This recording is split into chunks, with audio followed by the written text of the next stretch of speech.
Le changement, après les thèmes de la transparence et de la vérité des années passées, des termes très nobles, très brillants, on vient, je crois, dans quelque chose de plus ordinaire et qui parle de nos expériences ordinaires. Alors chacun de nous, nous avons un rapport très personnel au changement. On n'aime pas, on adore, on déteste. Tout dépend des circonstances. Tout dépend de quel changement on parle. Par exemple, quand je prends le train et que c'est pas indirect et qu'il y a un changement, je dis tout de suite, oh là là, il va falloir déplacer ses bagages, changer de voisin, changer de quai, trouver sa place. Et puis finalement, si la SNCF me dit que c'est une correspondance, ça va beaucoup mieux. Ça me donne du sens, c'est pour arriver quelque part. Et finalement, je ne subis pas le changement, je le conduis. Et ça me plaît davantage. Alors cette expérience, bien sûr, nous la faisons dans nos métiers. Dans nos métiers de la santé. Est-ce que nous subissons? Est-ce que nous conduisons? Ce n'est pas qu'une expérience managériale, c'est une expérience d'être humain qui a un ressenti. Et chacun de nous, nous avons nos clés de lecture. Et nous allons, grâce à ce séminaire GRAPH, travailler sur nos propres clés de lecture grâce à vos éclairages. Alors, bien sûr, l'éclairage de la philosophie, je crois qu'on commencera par là. Et c'est bien sûr la mère de toutes les sciences qui va nous apporter certainement des éclairages sur cette tension entre être, demeurer, être stable et puis changer. Mais alors, on n'est plus soi-même. Voilà, toute cette philosophie grecque. Vous allez sûrement nous donner une perspective beaucoup plus moderne. Gilles Lipovetsky, on vous suit depuis longtemps et on aime vos réflexions. Le changement en sociologie aussi, on est très pétri et ça demeure pour moi une grande actualité, les travaux de Renaud de Saint-Saulieu et de Michel Crozier, qui nous ont appris à réfléchir sur la bureaucratie, l'identité au travail et de voir le changement dans nos propres vécus professionnels à travers ces clés de la sociologie. Et puis la psychologie, bien sûr, qui nous apprend à travailler sur nos propres changements dans notre manière d'être, dans notre monde mental, pour peut-être pour chercher à être davantage équilibré, d'être davantage dans le bonheur, davantage dans l'adaptation. Et peut-être aussi à travers ça, nous donner des clés pour savoir-être. Alors autour de nous, on parle beaucoup, que ce soit les climatologues et le changement climatique, les historiens, les anthropologues, les épidémiologistes qui vont aussi intervenir, nous apprennent cette espèce de recomposition permanente, cette évolution du monde qui est à la fois enthousiasmante et à la fois inquiétante. Et je ne parle pas du changement politique, ça, j'en dirais pas un mot. Alors, ça percute notre histoire personnelle. Et notre histoire personnelle, le premier changement, c'est quand même le vieillissement. Et ça commence dès la conception, bien avant la naissance. Et donc nous, en tant que directeur d'hôpitaux, et il y en a plusieurs, nous avons créé, je crois, ce séminaire à partir de l'expérience des directeurs d'hôpitaux, nous avons clairement une mission de conduite de changement. Mais quand on se dit ça, c'est la conduite de changement, c'est la tarte à la crème managériale par définition, mais c'est aussi une vraie réalité. Et c'est une vraie réalité qui nous rend très humbles. C'est pour ça que venir à un séminaire pour réfléchir et éclairer, apprendre des autres, c'est fondamental. Est-ce que nous sommes dans cette période d'évolution, je ne sais pas s'il faut dire évolution, transformation, métamorphose, mutation, mais en tout cas, nous avons le sentiment à la fois d'être acteurs et à la fois d'être extrêmement ballottés par des effets systémiques. Et donc, notre hôpital, tel que nous l'avions connu séculairement, très très stable au fil des siècles, à évolution très lente, a été fortement bousculé ces dernières décennies, fortement donc en cherche de repères, comment rester fidèle à nos valeurs tout en acceptant ces chocs successifs. Vous les connaissez, d'abord le choc médico-scientifique qu'on a connu, technico-scientifique qu'on a connu après la guerre, avec des médecins qui auparavant très peu nombreux sont devenus le leadership et le pouvoir médical. Et puis ensuite, un deuxième choc très fort qui est quand même ce qu'on a appelé les 35 heures, mais qui est en fait une désorganisation, réorganisation, mais plus désorganisation au départ, à partir de l'émergence de cette tension entre vie personnelle et impératif collectif, famille, loisirs, temps pour moi, et puis continuité du service public, et qui donc nous a fortement bousculés, surtout qu'il a coïncidé avec l'arrivée de la T2A.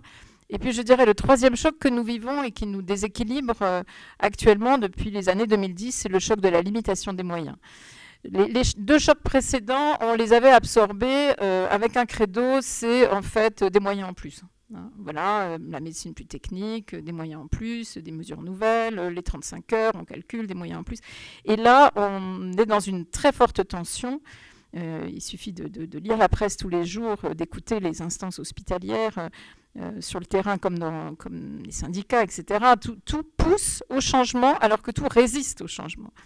Et on constate que les personnels hospitaliers qui sont habités par une très forte motivation pour leur métier, pour le bien d'autrui, pour aller de l'avant, le désir de bien faire, sont déstabilisés. Le burn-out dont on parle beaucoup prend sa source dans cet écart entre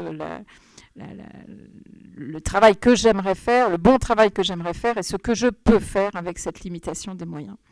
Alors moi, je suis très heureuse de lancer avec vous ce séminaire ce soir parce que personnellement, moi, j'aime le changement. J'aime qu'il y ait des groupes professionnels qui construisent une nouvelle manière de voir, une nouvelle manière de concevoir l'hôpital demain, de faire avancer les choses, une nouvelle manière aussi de dépenser pour la sécurité sociale, pour le contribuable, une nouvelle manière de penser les équilibres sociaux. L'hôpital est un des piliers de l'équilibre social dans le pays et bien sûr le progrès médical et scientifique. Et chaque fois que dans les motivations de conduite de changement, on voit ce processus de deuil avec au début de la colère, du déni, du refus, de la tristesse, et puis peu à peu de l'implication dans des futurs possibles, et puis de l'engagement. Chaque fois que je vois ça dans les équipes de soins, dans les équipes administratives, quelque part, c'est une puissance de création, de vie que je trouve absolument remarquable, qu'on peut appeler l'intelligence collective, qu'on peut appeler la créativité personnelle de chacun pour transformer, faire naître, faire advenir. Et c'est donc un thème qui me tient particulièrement à cœur. Alors dans ces séminaires graphes, où on se met à l'écart, où on prend de la hauteur, bien sûr, au sens propre et surtout figuré, nous pouvons réfléchir grâce à des intervenants exceptionnels. Ceux qui nous rejoignent pour cette année vont le découvrir et le constater. Et nous pouvons aussi partager nos expériences et nos réflexions dans les moments inter-séances, à table, au coin du feu, en balade. C'est important. Alors merci à ceux qui ont organisé ce séminaire. Je le dis, Anne, merci à toi qui préside ce nouveau souffle, ce changement de graphe. Merci aux organisateurs pratiques de SPH et puis à Alexis Thomas, toute l'équipe des jeunes. Cette année, j'ai trouvé que le programme se surpassait. Et pour finir, un petit mot d'une Rouennaise d'adoption, c'est pour vous dire, moi qui aime l'impressionnisme, c'est-à-dire comment finalement la peinture a évolué depuis quelque chose de très figé, de très statique, vers ces paysages où les contours s'estompent, c'est la neige, le brouillard, la vision de la nature qui s'éveille. Voilà, à quel point je souhaite que nous soyons dans ce séminaire graphe un peu comme des impressionnistes, par petites touches et avec des contours qui s'estompent, pour découvrir que finalement cette réalité du changement que nous vivons parfois dans la tension, parfois dans l'épanouissement, est en fait une manière pour nous de grandir, d'être en lien les uns avec les autres et de porter ensemble finalement le futur de l'hôpital.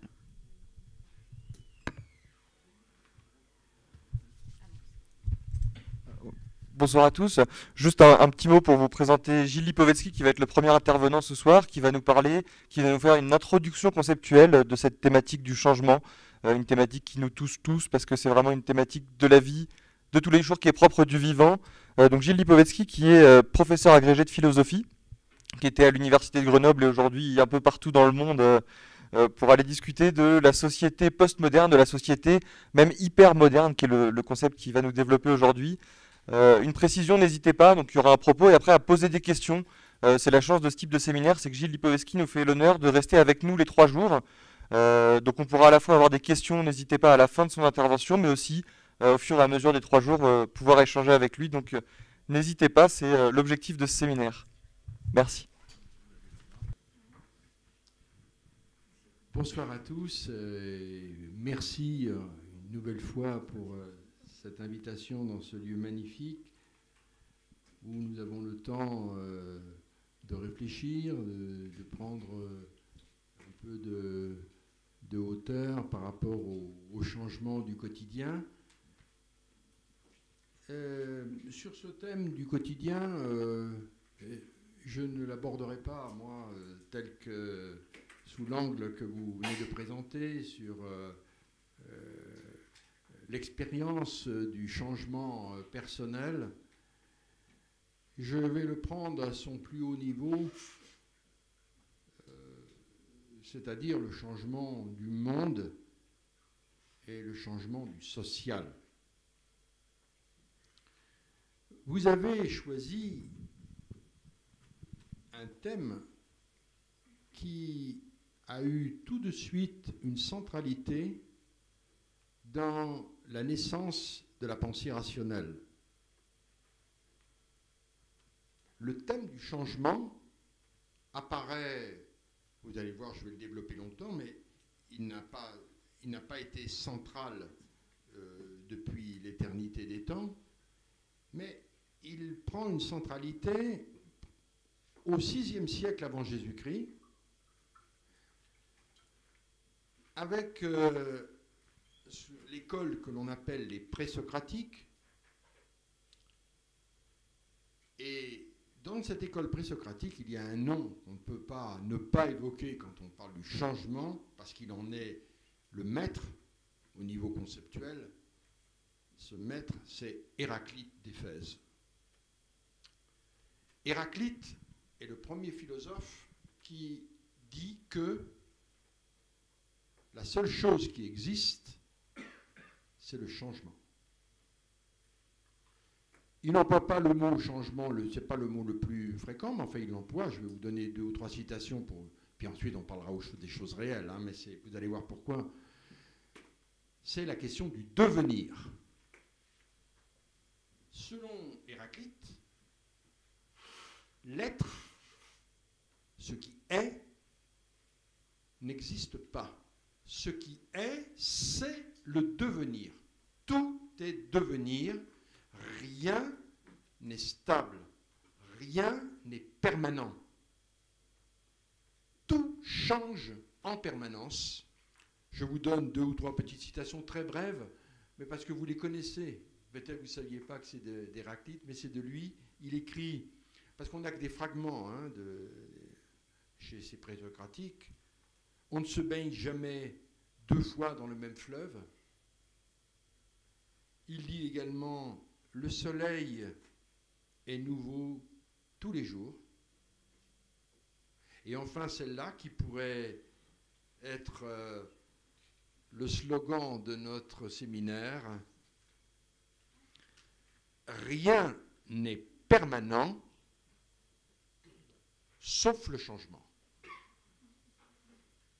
Rien n'est permanent sauf le changement. Comme vous le savez, mais après je m'arrêterai là-dessus, la philosophie, elle, va s'insurger contre ça. Platon va s'insurger contre ça, parce que si il n'y a que du devenir, alors pourquoi penser? Comment penser si tout est changement et donc rien n'est fixe, et par conséquent on ne peut pas arriver à des vérités? Ça sera la position des philosophes en disant que le devenir n'est qu'une région du monde, mais qu'il existe une autre partie sur laquelle on peut penser. Bref, ce n'est pas l'objet de mon propos. Alors, donc, partons d'Héraclite. Il dit, bon, rien n'est permanent, tout change en permanence. L'impermanence, c'est la loi universelle du monde, des choses, des êtres, puisque nous naissons, nous grandissons, nous vieillissons et nous mourons, etc., etc., etc. C'est vrai pour le cosmos, c'est vrai pour la vie, c'est vrai pour les animaux, c'est vrai pour la planète Terre, mais c'est vrai aussi pour les sociétés humaines. Et alors dans les sociétés humaines, le changement, c'est ce qu'on appelle l'histoire. Toutes les sociétés humaines, tous les groupes humains depuis on vous en parlera demain, probablement. Pascal Pic vous en parlera mieux que moi. Depuis la plus haute préhistoire, il y a eu des changements. L'espèce humaine a changé, mais les groupes humains également ont changé dans leurs règles, dans leur mode de vie. Ça, qu'il y ait ce changement, il n'y a rien d'intéressant. Mais où ça devient passionnant, c'est là. C'est qu'en effet, toutes les sociétés changent en permanence, mais pendant la plus longue partie de l'histoire de l'humanité, les hommes ont refusé de changer. Ils changeaient, mais ils pensaient qu'ils ne changeaient pas. C'est pour nous une des énigmes les plus invraisemblables. Les sociétés humaines n'ont pas arrêté de changer. On a inventé les outils, les manières de chasser, de pêcher, leurs rituels. En permanence, il y a eu des inventions. Mais lorsqu'on ausculte ces sociétés, qu'elles soient néolithiques ou paléolithiques, c'est qu'ils disent « nous sommes ainsi depuis le temps des origines ». Il n'y a pas eu de changement, nous ne faisons que répéter ce qui a été constitué au départ. Et ce que nous sommes, nous ne l'avons pas inventé. Ce n'est pas nous, humains, qui avons inventé ce avec quoi nous vivons. On nous l'a légué.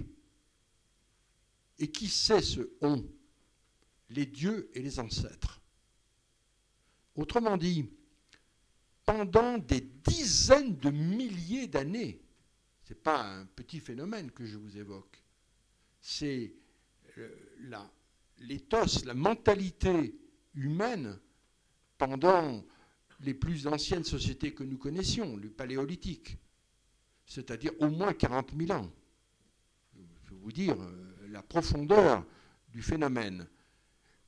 L'idée, c'est que rien n'a changé. Tout est équivalent depuis le début des temps. Alors vous allez me dire, alors bon, ici, ils ne voient pas le changement. Si, ils voient le changement, ils sont pas du tout, ils sont des homo sapiens, ils sont comme nous. Ils connaissent parfaitement le changement. Et ils le connaissent si bien que, précisément, il existe dans toutes les sociétés anciennes, dites traditionnelles, une institution tout à fait particulière qu'on appelle le rite. Qu'est-ce que c'est que les rites?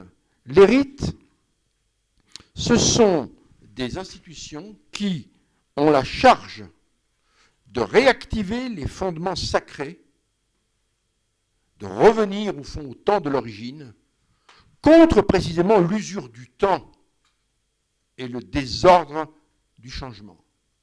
Donc, comme ils perçoivent qu'il peut y avoir du changement, alors il faut réagir contre cela, et les rites sont des moyens symboliques qui permettent de remettre d'une certaine manière les compteurs à zéro. On recommence perpétuellement ce qui a été, ce qui nous fonde, et pour les hommes, pendant 40 000 ans, mais probablement beaucoup plus, depuis qu'il y a Homo sapiens, c'est vous dire 100 000 ans, 150 000 ans. L'idée, c'est que nos manières d'être, nos techniques, nos manières de vivre, tout cela ne vient pas de nous, ça vient des forces invisibles. C'est cela qui nous gouverne, et les hommes ne sont pour rien dans ce qu'ils sont.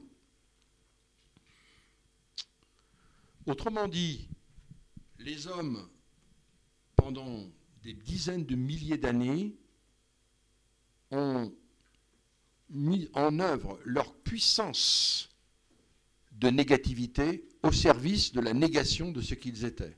Les hommes sont bien les créateurs de ce qu'ils sont, bien sûr, mais en même temps, ils le nient. C'est pour nous à peu près inintelligible, parce que c'est bien eux que les manières, les hameçons, les arcs, les flèches, les manières de s'habiller, c'est les hommes. Et non, aucune société le reconnaît. C'est absolument énigmatique. La seule manière, évidemment, de le voir, c'est l'emprise du religieux là-dedans. Toutes ces sociétés sont des sociétés commandées par la religion, mais pas au sens de Marx, d'une religion qui serait de l'imaginaire, qui permet de cacher le monde. Le religieux, c'est ce qui structure le monde. Et le religieux, c'est d'abord ce qui a empêché de se reconnaître comme historique. L'humanité est née et s'est développée pendant 90 ou 95% de son temps, peut-être plus, 99% de son temps, pour nier leur propre changement, pour nier le devenir. Et c'est là, évidemment, la grande différence avec les sociétés modernes. Car, premièrement, les sociétés modernes savent qu'elles changent. Nous savons que nous changeons, que nous sommes historiques. Et deuxièmement, nous voulons changer parce que, pour nous, le changement, en tout cas depuis au moins le XVIIIe siècle, le changement est l'instrument du progrès. L'idée que, en investissant dans le savoir, dans les techniques, nous allons améliorer le sort de nos contemporains et surtout des générations futures, que nous vivrons mieux à l'avenir grâce au savoir qui nous donne un pouvoir sur le monde, alors nous vivrons mieux. C'est pourquoi les modernes investissent dans l'économie, dans la production, dans le savoir, dans l'innovation, parce que nous sommes convaincus que nous pouvons forger, par le changement, une société meilleure. Du coup, et pour mettre de l'ordre dans ceci, on pourrait reprendre le schéma que proposait de manière très scolaire un petit peu Lévi-Strauss, qui opposait les sociétés froides aux sociétés chaudes. Les sociétés froides, c'est ces sociétés dont je viens de parler, des sociétés commandées par la tradition et la religion, et qui nient leur propre changement, qui nient leur propre historicité. Alors, ces sociétés-là ont bien une histoire, mais comme le dit Lévi-Strauss, c'est une histoire stationnaire. En fait, elle changeait, mais tout se passait comme si elle ne changeait pas. Et deuxièmement, nous, les sociétés chaudes, ce sont les sociétés modernes, les sociétés historiques, les sociétés qui, elles, déploient ce que Lévi-Strauss appelle une histoire cumulative. C'est-à-dire que, par exemple, une invention, une connaissance a une implication dans les techniques. Les techniques changent les modes de vie. Les modes de vie changent les modes d'éducation, etc., etc. Donc tout ça est cumulatif, et donc nous sommes dans une historicité chaude, dans des sociétés de transformation, de changement perpétuel. Qu'est-ce qui fait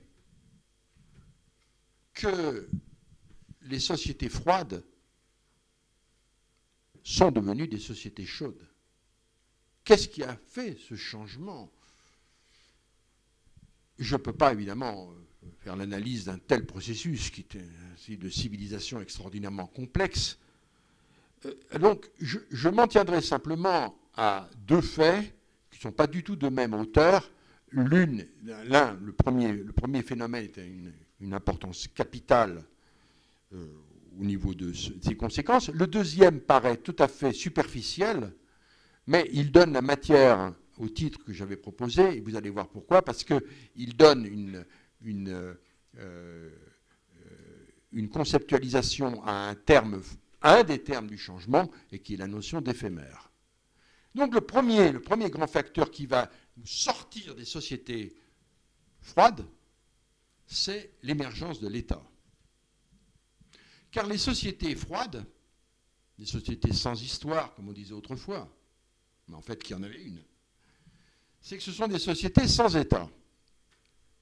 Il y a des chefs, mais les chefs n'ont pas de pouvoir, et donc il n'y a pas de hiérarchie entre ceux qui commandent et ceux qui obéissent. C'est la collectivité qui prend les décisions, et par conséquent, vous avez un lien entre société froide, société sans écriture, société sans hiérarchie. Et c'est ça qui fait que ce sont des sociétés qui refusent le changement. Car, en effet, à partir du probablement 3000 ans avant Jésus-Christ, quelque chose comme ça, c'est en même temps l'invention de l'écriture et la naissance des États. Des États d'ailleurs qui gardent un lien avec le sacré, souvent c'est par exemple Pharaon. Le Pharaon c'est un dieu vivant. Hein. Et alors, le lien avec le changement, il est où? Il est crucial. C'est parce que avec l'émergence de l'État, c'est-à-dire très exactement la division entre ceux qui commandent et ceux qui obéissent, donc la hiérarchie à proprement parler, met en branle le changement volontaire, et notamment par le biais des guerres. Alors vous allez me dire, mais les guerres, il y en a toujours eu. Tout à fait. On ne connaît pas de sociétés humaines qui ignorent la guerre. Mais ce n'étaient pas des guerres de conquête. C'était des guerres commandées par des phénomènes de vengeance et qui n'aboutissaient à aucune transformation sociale, ni même à des annexions. Donc la guerre intervenait parce qu'il fallait rétablir des équilibres, venger les morts, que sais-je, ce que vous voulez, mais la guerre n'était pas un facteur de transformation.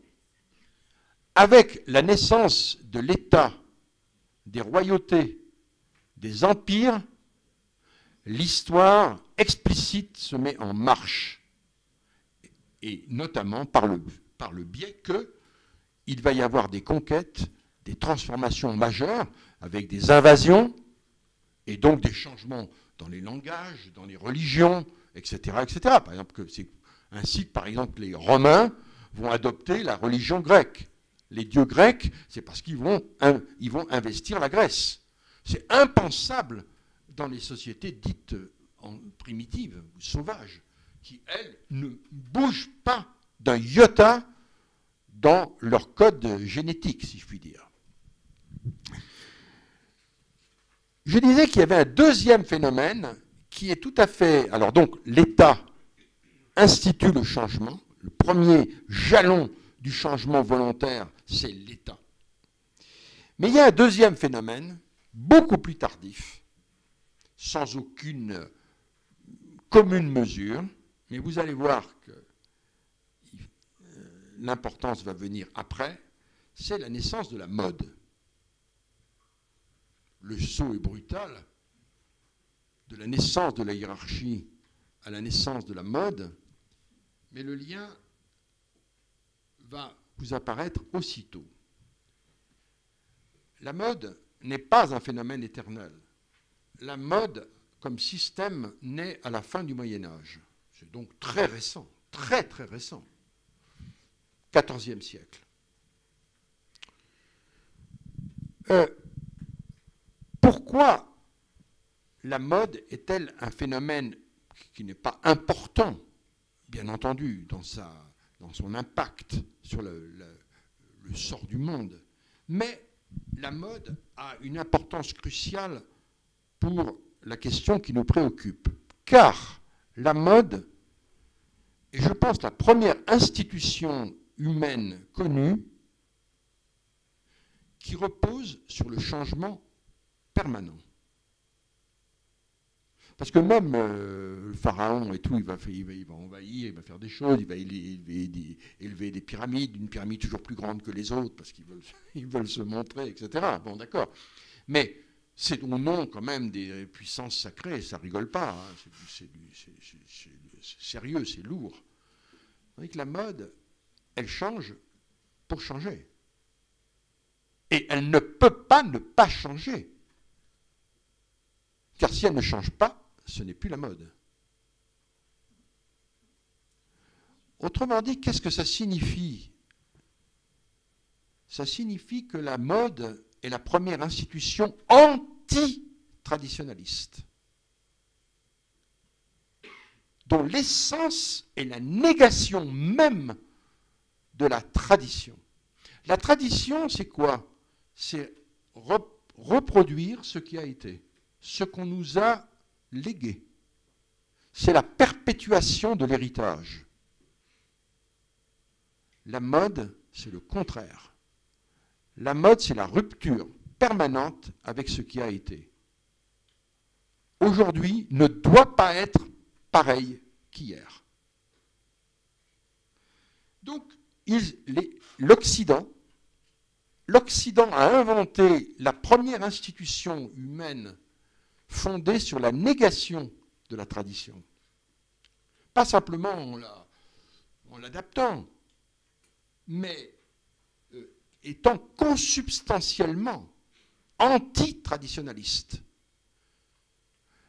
Le temps fort de la tradition, c'est le respect du passé, la reproduction du passé.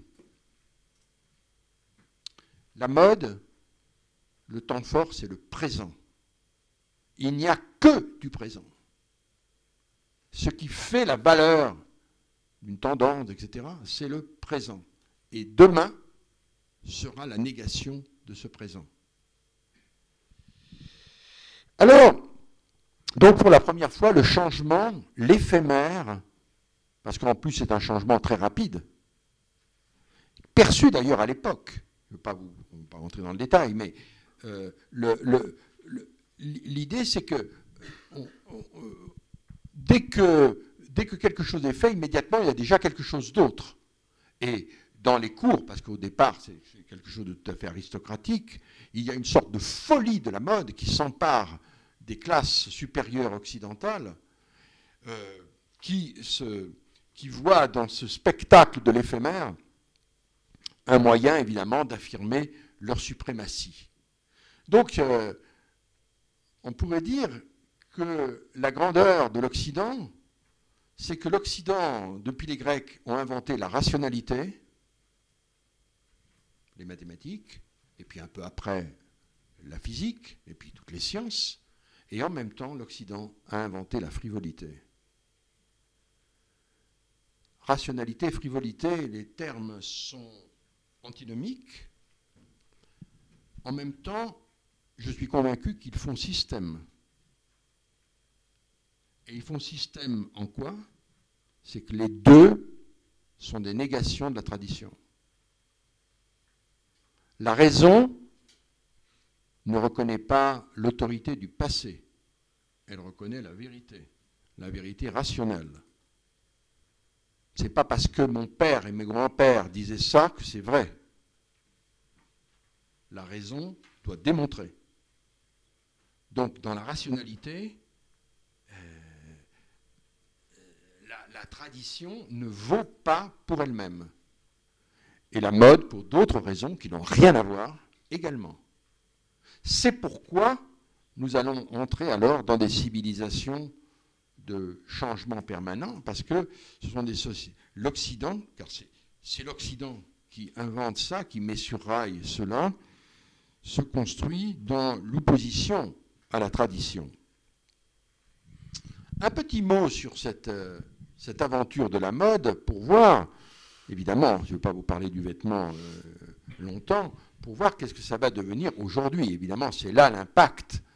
Et c'est là où les choses deviennent beaucoup plus sérieuses que ce qui apparaît ponctuellement ici.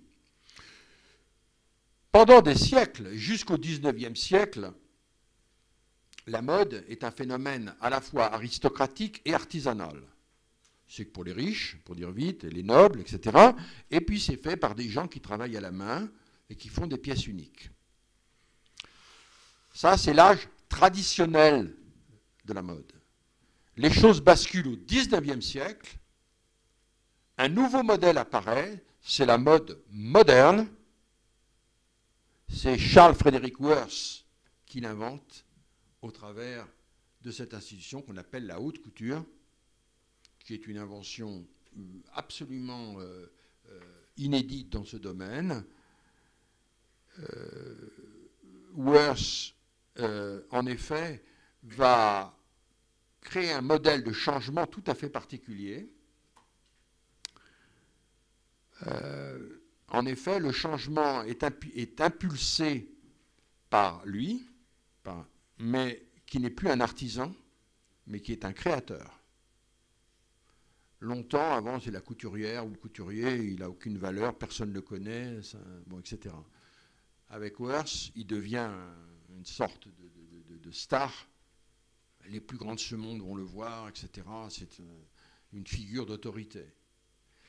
Deuxièmement, le changement, c'est un peu après Worth d'ailleurs, peu importe, mais c'est la haute couture, va institutionnaliser le changement. La mode se présente dans des collections. Et les collections, c'est 2 fois par an. Donc, vous allez avoir un changement qui n'est pas fortuit, comme ça, ou que sais-je, des caprices, mais il y a obligation de changement régulier. 2 fois par an, les grandes collections, etc. Troisième grand phénomène qu'apporte la haute couture, le changement à un centre mondial. C'est Paris. À Paris se concentre la création mondiale. Tous les gens, les riches, les industries, etc., viennent, achètent les modèles qui sont ensuite reproduits dans les classes supérieures du monde entier. C'est en ce sens que là, la mode qu'invente la haute couture est une mode moderne. Elle est systématique, elle est centralisée, elle est régularisée et elle est l'œuvre d'un créateur qui va d'ailleurs pour la première fois signer les robes, alors qu'avant c'est anonyme. Ça devient comme un artiste.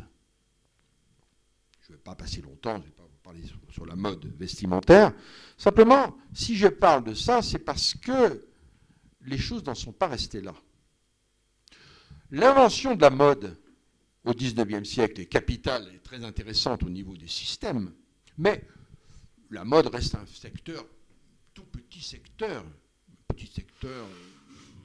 qui n'a pas d'impact sur le reste du monde. Mais c'est ça qui va changer à partir du milieu du XXe siècle. Alors là, nous entrons dans quelque chose de tout à fait nouveau, et c'est ça qui est la substance évidemment de mon propos. Nous entrons dans le stade hypermoderne de la mode. Nous sommes désormais dans une mode hypermoderne qui se confond avec l'émergence de la société de l'éphémère. La mode, en effet, dans nos sociétés, depuis le milieu du XXe siècle, ne trouve plus son modèle principal dans le vêtement. Longtemps, la mode, c'est des changements, bon, les fanfreluches, les détails, les choses secondaires. La mode, aujourd'hui, est une forme, une logique, qui restructure de fond en comble les objets, la culture, les sports, le management, la publicité, les loisirs. Le fait capital de notre monde depuis la fin de la Seconde Guerre mondiale, c'est la généralisation sociale de la logique du changement de mode. Ce qui valait simplement pour le vêtement vaut maintenant pour l'intégralité de nos activités économiques, sociales, médiatiques. Nous sommes désormais dans des sociétés régulées par la mode et donc nous sommes dans ce que j'ai appelé le stade de la mode achevée. Puisqu'avant la mode n'était qu'un tout petit secteur, aujourd'hui elle s'est élargie, elle a englobé l'intégralité des secteurs qui touchent à la vie sociale. Cette logique mode, c'est quoi? Il faut définir les choses. Eh bien, cette logique mode qui s'est infiltrée partout, elle repose sur 3 logiques fondamentales. Premièrement, la logique de l'éphémère. Deuxièmement, je vais les développer, hein, évidemment. Deuxièmement, la logique de la diversification marginale. Et troisièmement, une logique de séduction.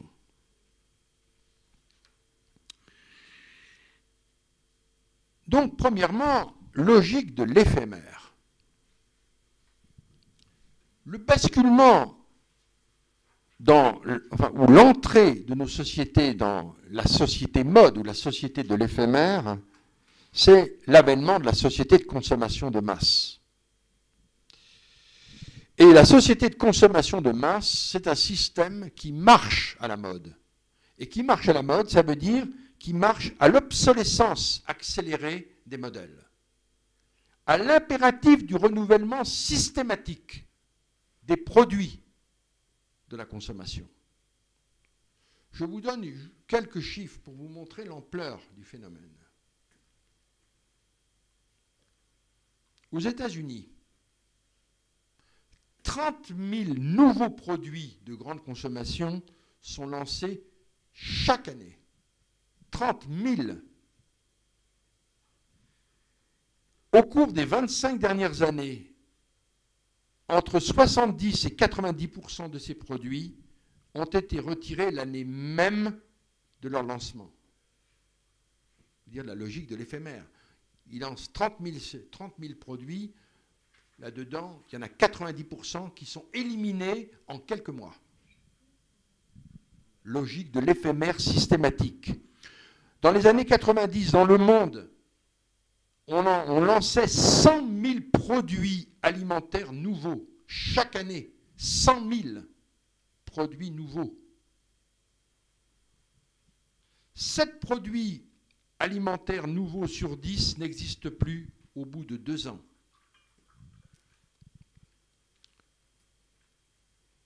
Il y a 15 ans, un nouveau modèle de voiture apparaissait à peu près tous les 6 ou 7 ans. Aujourd'hui, c'est tous les 2 ans. Un téléphone portable ne reste plus que 8 mois sur le marché. Aussitôt, il y a un nouveau modèle. Une logique de l'éphémère a gagné, non plus comme autrefois le vêtement, la petite sphère frivole, c'était la mode. Aujourd'hui, c'est le cœur même de l'économie, puisque je vous rappelle quand même que l'économie de la consommation, c'est 70% du PIB. Donc, si vous voulez, c'est la consommation qui tire la croissance dans les sociétés contemporaines, la consommation des ménages. Or, là-dedans, on voit que c'est une production incessante de transformation. Voilà encore un petit exemple. La mode, je le disais tout à l'heure, la mode vestimentaire, c'était 2 fois par an. Aujourd'hui, vous allez chez Zara, c'est tous les 12 jours. Vous avez des nouveautés. On appelle ça la fast fashion. Un changement perpétuel qui fait que, là où autrefois encore c'était relativement régulier, aujourd'hui, on a une sorte d'accélération. 2000 parfums nouveaux sont lancés chaque année dans le monde. 2000. Ils tiennent en général 1 an ou 2. L'escalade de l'éphémère se manifeste également dans les industries dites culturelles. Dans les années 60, un film effectuait sa carrière en salle sur 2 ou 3 ans. D'abord, il sortait à Paris, puis après dans les villes moyennes, et puis après dans les petites villes, et puis après dans les villages. Aujourd'hui, 80% des recettes des films se fait dans les 15 premiers jours. S'il n'y a pas de succès dans les 15 premiers jours, le film disparaît. Tant il y a une surproduction de produits, c'est à peu près entre 10 et 14 nouveautés chaque semaine sur les écrans français.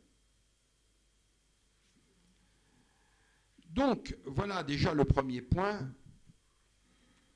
c'est que la catégorie du changement extrêmement rapide, n'est plus le propre du vêtement.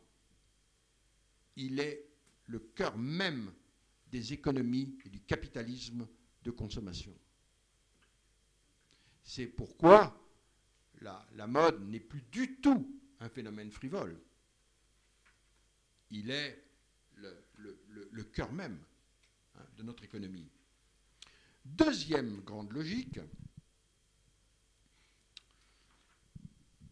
la dynamique de la mode, longtemps c'était, de la mode vestimentaire, c'était un même modèle, et puis sur ce modèle, on apporte des petites variantes.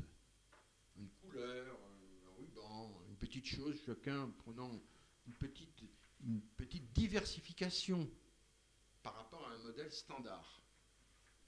Eh bien, cette logique qui était celle, depuis toujours, de la mode vestimentaire, est également au cœur des industries de la consommation. Aujourd'hui, par exemple, prenez ce qui se passait encore d'ailleurs dans les années 10 et 20, le fameux modèle T de la Ford, c'était la même voiture noire pour tout le monde. Aujourd'hui, il n'y a plus un seul constructeur qui crée un modèle. On crée des variantes, des diversifications à perte de vue. Aujourd'hui même, on parle de personnalisation de la voiture. On offre d'abord des versions, des gammes, une logique de diversification, c'est-à-dire avec un même modèle central, structurel, mais sur lequel il y a des éléments de diversification. Vous allez, évidemment, ça dépasse de beaucoup le modèle des voitures. Des marques comme Nike, par exemple, fait qu'on peut customiser, comme on dit maintenant. Les jeunes savent très, très bien ça. Vous pouvez, grâce évidemment à l'électronique, vous commander le motif, la couleur, que vous recombinez selon vos souhaits, selon vos désirs. Donc, si vous voulez, le phénomène intéressant, c'est que des logiques qui ne valaient que pour la sphère vestimentaire ont été, pas copiées, ils n'ont pas copié exactement ça, encore que, mais enfin, encore que, parce qu'il faut que je dise un mot là-dessus, parce que dans les années 50, où le modèle se diffuse, il y a dans les directeurs de marketing, en particulier des gens comme General Motors, il y a l'idée que la seule manière de relancer en permanence les affaires, c'est de créer tout le temps des nouveaux modèles.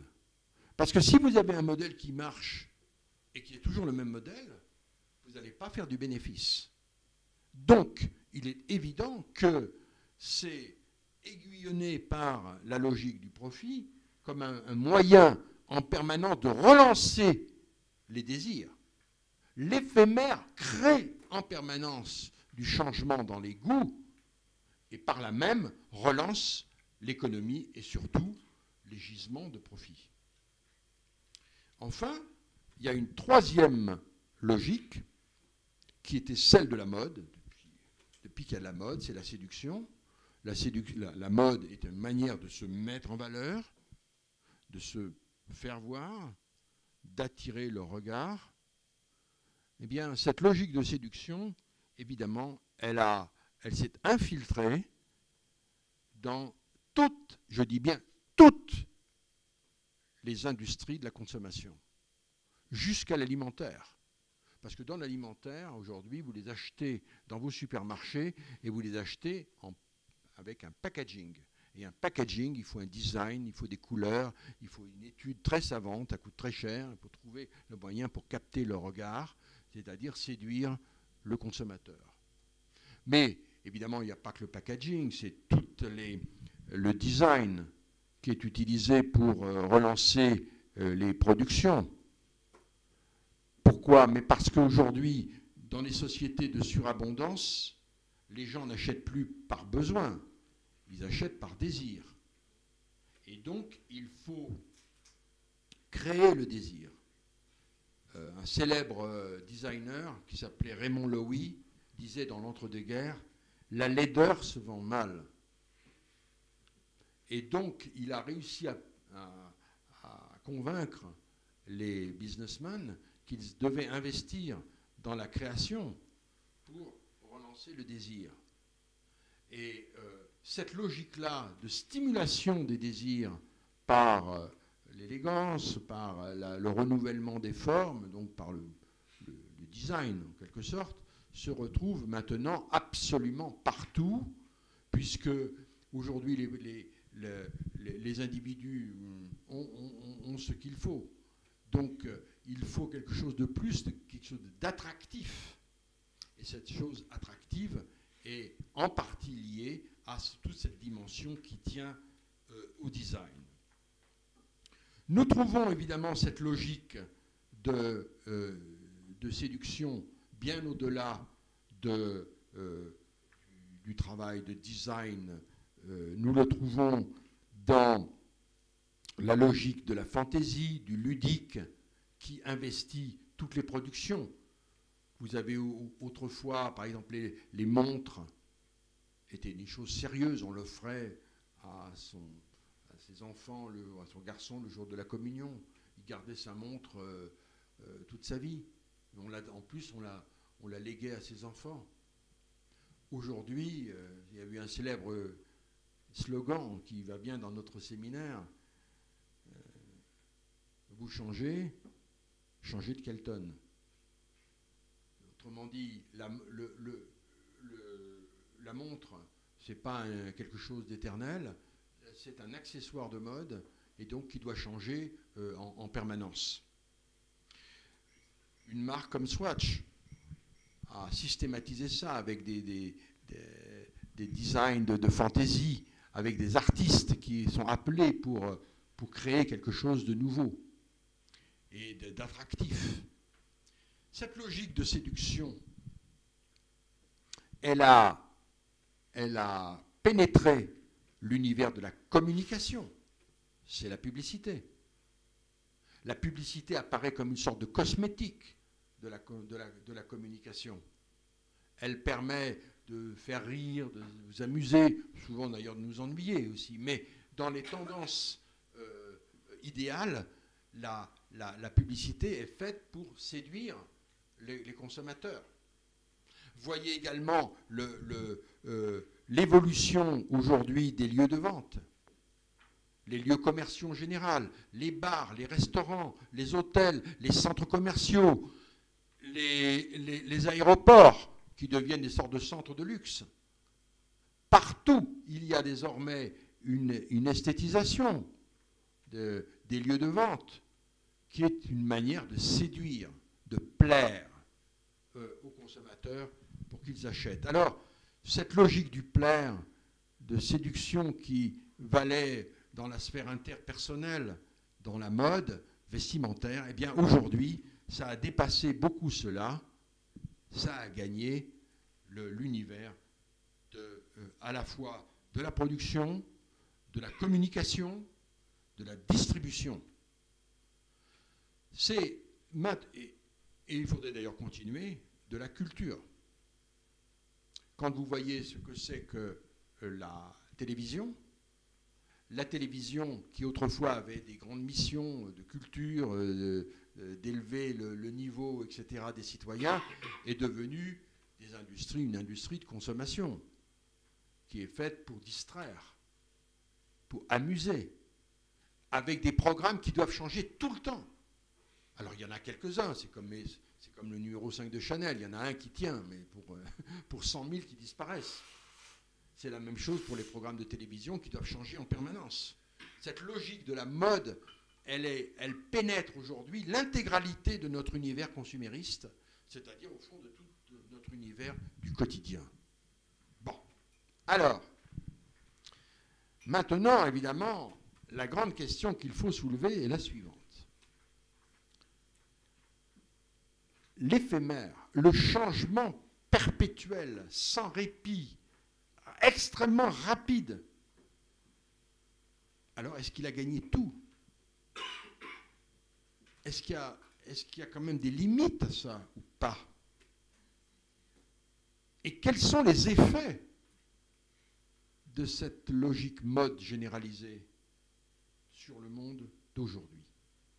Le sujet est considérable, je vois le temps qui avance très vite, donc je voudrais prendre 3 thèmes pour soulever les tensions, mais aussi les paradoxes qui accompagnent cette question. Premier point, la chose intéressante, c'est que plus notre monde occidental est restructuré par une logique de changement perpétuel, et plus une valeur centrale se renforce. C'est l'idéal démocratique. Les démocraties dans lesquelles la logique mode s'est développée n'ont jamais bénéficié d'une légitimité aussi grande. Nous ne sommes plus dans une époque où, encore il y a peu de temps, dans les années 60, élection trahison, disait-on. C'était l'idée élection piège à con. Il y avait une mentalité anti-traditionnelle. Je ne parle pas évidemment de l'entre-deux-guerres, qui a évidemment débouché sur l'effondrement des démocraties, où vous aviez des partis résolument et explicitement anti-démocratiques, et qui appelaient de leur vœu la destruction de la démocratie. Or, nous sommes entrés dans des sociétés où il y a bien entendu beaucoup de problèmes, beaucoup de tensions, mais dans laquelle il n'y a plus de grandes forces organisées qui revendiquent la destruction, l'abolition de la démocratie. Plus aucun parti, à part les djihadistes, qui sont mais qui sont rejetés par le social dans son ensemble, et qui viennent d'une tradition extérieure à la nôtre. Mais nous sommes désormais donc des sociétés extraordinairement mobiles, éphémères dans le quotidien, et en même temps, cet univers-là a renforcé le code génétique de la modernité politique, c'est-à-dire la démocratie. Ça ne veut pas dire qu'il n'y a pas de menaces. Il y a des menaces, mais il n'y a plus de forces constituées qui revendiquent le dépassement de la démocratie.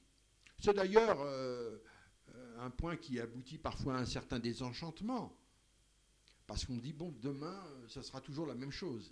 Longtemps, depuis le XVIIIe siècle, les hommes ont rêvé d'un monde autre.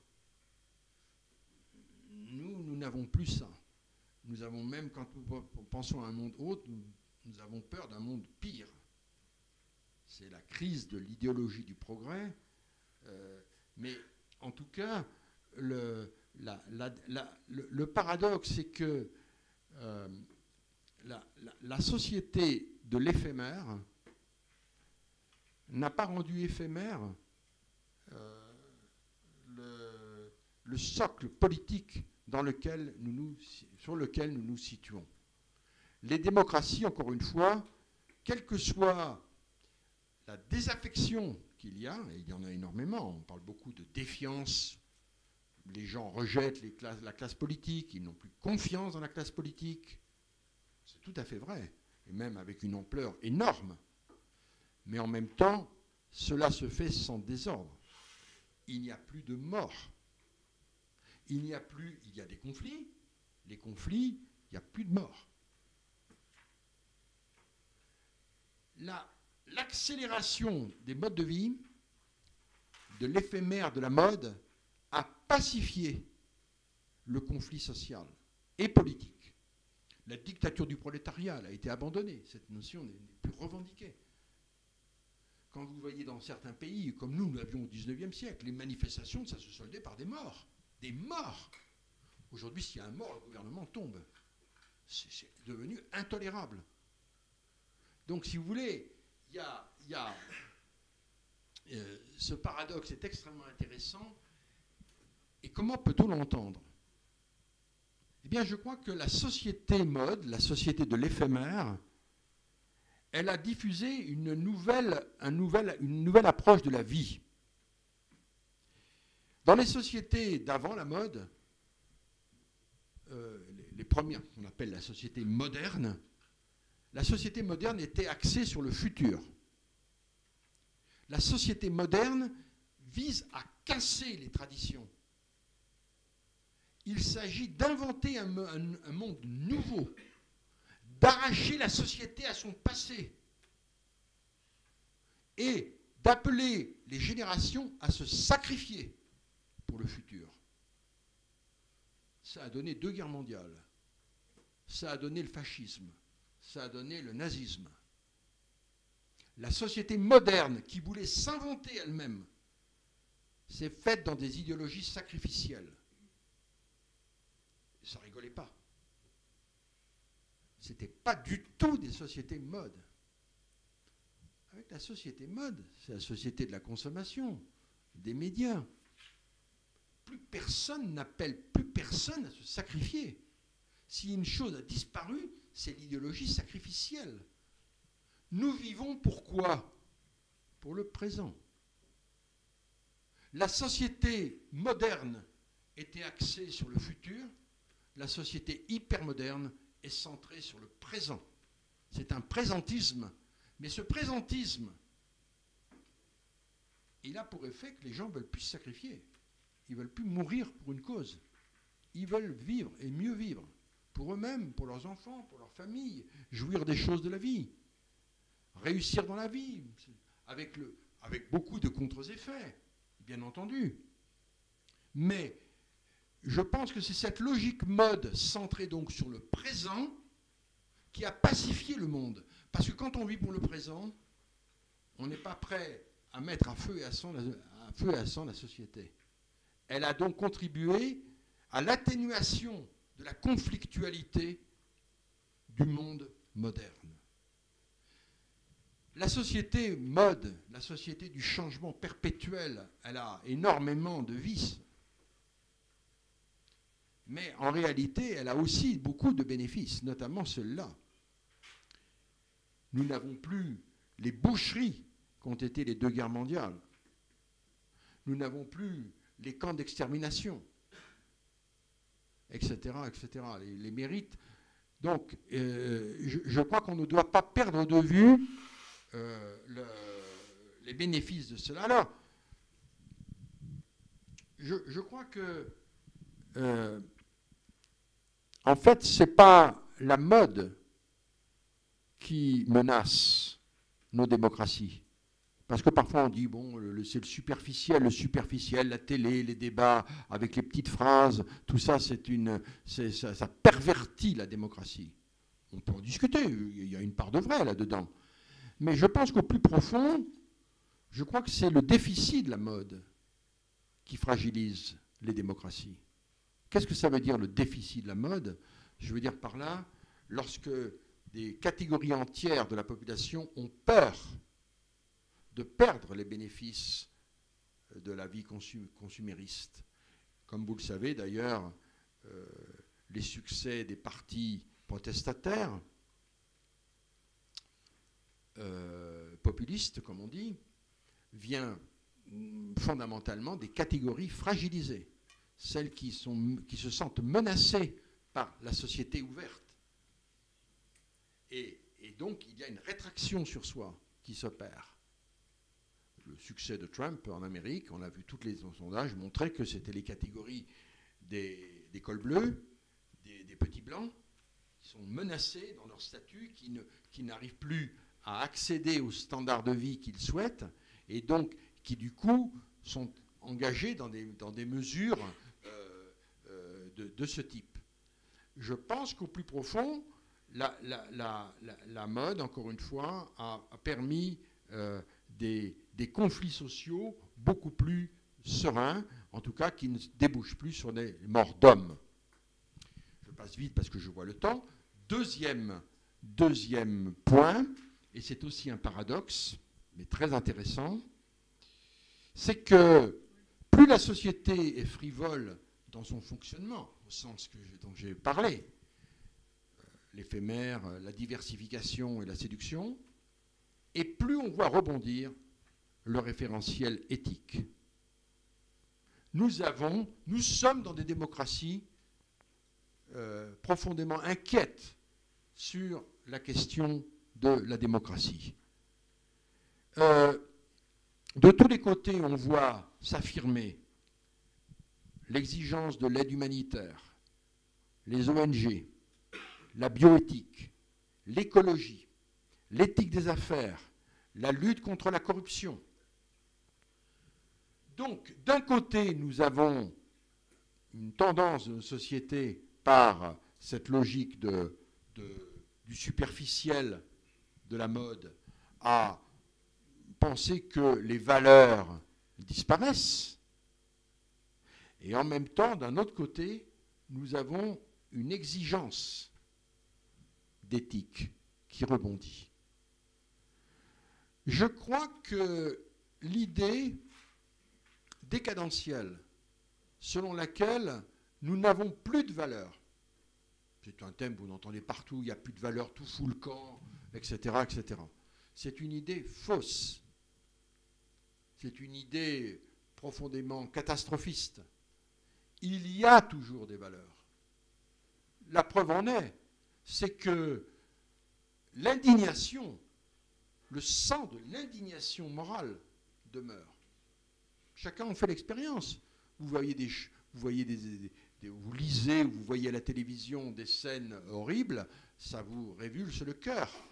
C'est pas vous, c'est pas votre famille. Pourtant, vous êtes choqués. Le sens moral n'a pas disparu. Qu'est-ce qui a disparu? C'est la manière dont se déclinent les valeurs morales. Parce que dans le passé, les questions morales étaient tenues par l'Église. Et l'Église dictait ce qu'est le bien et ce qu'est le mal. Aujourd'hui, nous avons toujours des valeurs, mais comme on est entré dans des sociétés libres, les individus déclinent de manière différente les valeurs. Alors, par exemple, tout le monde est pour la liberté, mais en fonction de cette liberté, il y a des gens qui sont pour le mariage des homosexuels et d'autres disent non. Ça ne veut pas dire qu'il y en a qui sont pour la liberté et contre la liberté. Ils partagent tous le même idéal de liberté, mais la déclinaison est différente, tout simplement parce qu'on n'est plus des sociétés de tradition. Dans la tradition, il n'y a pas de ces conflits-là, parce qu'elle est dictée. Et donc, parce que nous n'avons plus le poids de la tradition, alors les valeurs se déclinent d'une toute autre manière. Le paradoxe, quand même, et le phénomène très intéressant, c'est que la société du changement perpétuel, elle n'a pas fait disparaître les référentiels moraux séculaires. Le respect de la personne, la charité, l'altruisme, ce n'est pas des inventions d'aujourd'hui, on en trouve les racines dans la Bible, dans l'Évangile. Ce n'est pas mort du tout. C'est toujours le socle sur lequel nous sommes. Ça se décline d'une autre manière, et voire même d'ailleurs avec la mode. Prenez l'exemple du Téléthon. Voilà un phénomène très intéressant parce que c'est animé de bons sentiments, mais en même temps qu'il mélange avec les stars, la musique, le rock, la fête. Vous avez un mixte tout à fait intéressant d'idéal éthique combiné avec une logique frivole. Et en même temps, avec des résultats, évidemment, très, très substantiels. Alors vous me direz, oui, mais alors, l'engagement des gens, il est faible, ils se donnent bonne conscience, c'est une éthique faible. Oui, oui, c'est une éthique non sacrificielle. En effet, les gens font des choses, ils ne veulent pas donner beaucoup, mais ils donnent quand même. N'idéalise pas trop vite le passé, où on n'arrête pas de penser qu'avant c'était la grande solidarité, les gens s'aimaient, ils étaient fraternels. C'est une recomposition totalement inexacte. Tous les anthropologues pourront vous dire que dans les villages, les tout petits villages, il y avait des haines épouvantables, des jalousies, des sorcelleries pour jeter le mauvais sort à votre voisin pour telle et telle raison. L'idée qu'on est passé du bien au mal, c'est une visée décadentielle qui d'ailleurs accompagne les sociétés modernes, les sociétés du changement, et qu'avec le changement, il y a l'idée qu'on va vers le pire. C'est déjà ça chez Platon. Il y a l'idée que parce qu'on change, alors le changement est corrupteur. Mais la pensée rationnelle doit corriger ça, dans certains cas peut-être, mais en tout cas pas systématiquement. Et en l'occurrence ici, nous voyons que la société du changement perpétuel, elle n'a nullement rendu caduques les valeurs, pas éternelles, mais les valeurs millénaires du respect de la personne, de l'amour. C'est pas une petite chose, l'amour. C'est nullement disqualifié. Les pratiques, c'est autre chose, mais les pratiques, ça a toujours été au gré des aléas. Mais la valeur, nul ne songe à la remettre en cause. C'est vous dire qu'il y a, si je puis dire, un barrage tout à coup qui se passe. Et probablement la société de l'éphémère fonctionne parce qu'il y a ces barrages qui mettent un ordre, malgré tout, dans ce monde-là. Alors cet ordre, et puis je passerai vite pour qu'on ait le temps de parler, j'en viens au troisième point. La société de l'éphémère, c'est aussi la société du divertissement. La société de consommation, qui est le propre même de la société mode, c'est une société de divertissement perpétuel. Dans la publicité, à la télévision, les loisirs qui se diffusent partout. L'idéal aujourd'hui, c'est le fun, la distraction. C'est très bien, avec son idéal hédoniste. C'est très très bien, on est favorable. Mais évidemment, il y a des limites à ça. En particulier, il y a tout un ensemble de penseurs qui voient dans cette culture du divertissement quelque chose qui mine l'œuvre de la pensée, de la réflexion. Que devient le respect de la pensée dans un univers de divertissement perpétuel? Est-ce que l'univers de l'éphémère n'est pas quelque chose qui vient briser ça?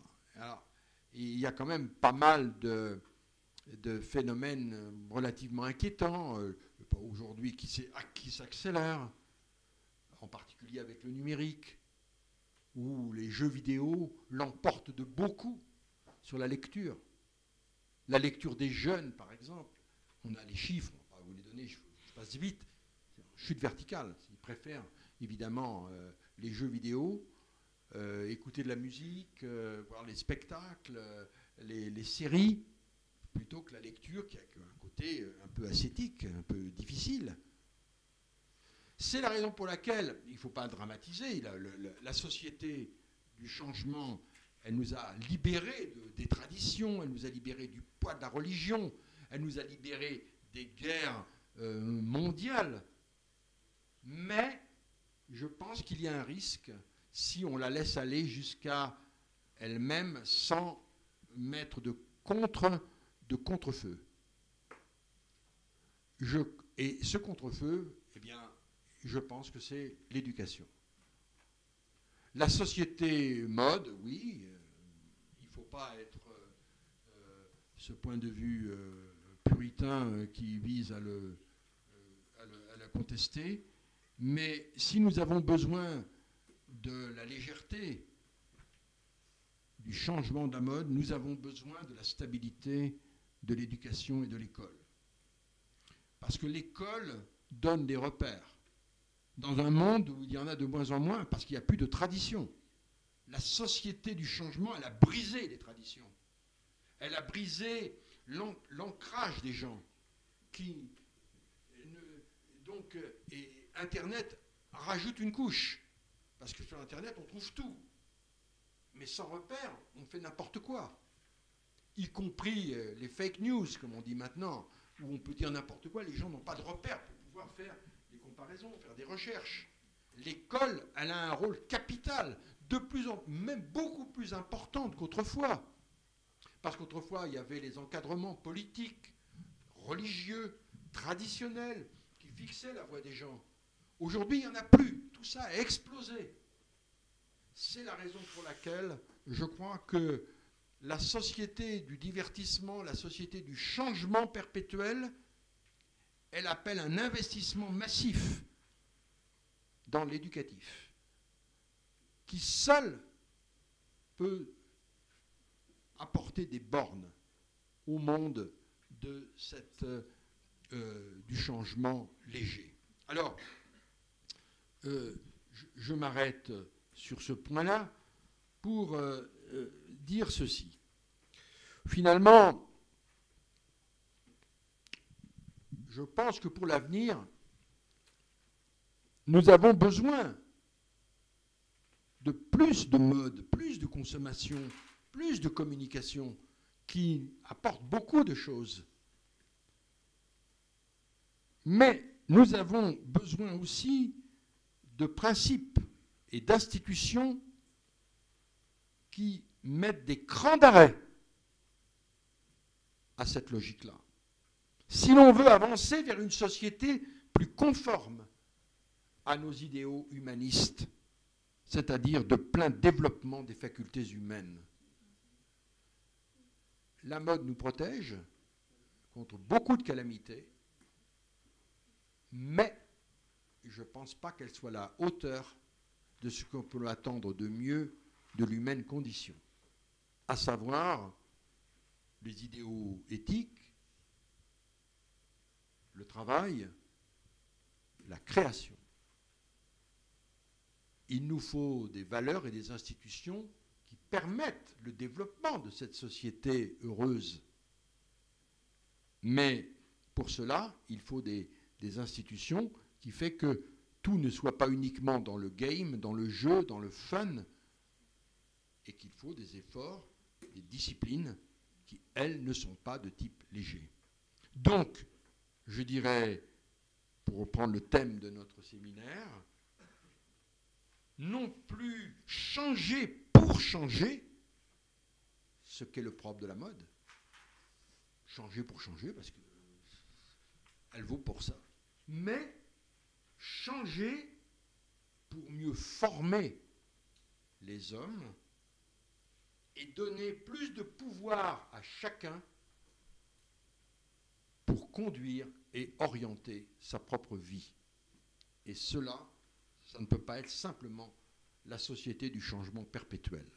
Voilà, je vous remercie beaucoup.